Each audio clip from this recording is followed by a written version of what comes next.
কত 4 আচ্ছা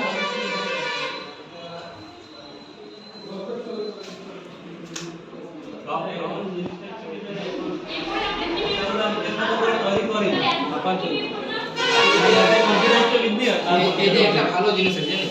পানি পানি বলে যদি মনে করো একটা খরগোশ আর হরিণ দিয়ে করে ইয়া করতে হবে খরগোশটা মনে করো দুটো স্টেপ ছাপাচ্ছে হরিণতে 5টা স্টেপ ছাপাচ্ছে 3 স্টেপ তখন যখন পয়েন্ট বের করবে সেইগুলো হবে বললাম আচ্ছা এই 90 ডিগ্রি যে কোণটা এটা দেখো একটা সরলরেখার উপর আরেকটা সরলরেখার একটা দণ্ডায়মান অবস্থা রয়েছে অর্থাৎ সোজাসুজি ভাবে রয়েছে তাহলে এই কোণটাকে আমরা এই কোণের আরেক নাম কি বলতে কি বলো তো তোমরা জানো কি আচ্ছা জানো না আমি বলে দিচ্ছি এটা হলো সমকোণ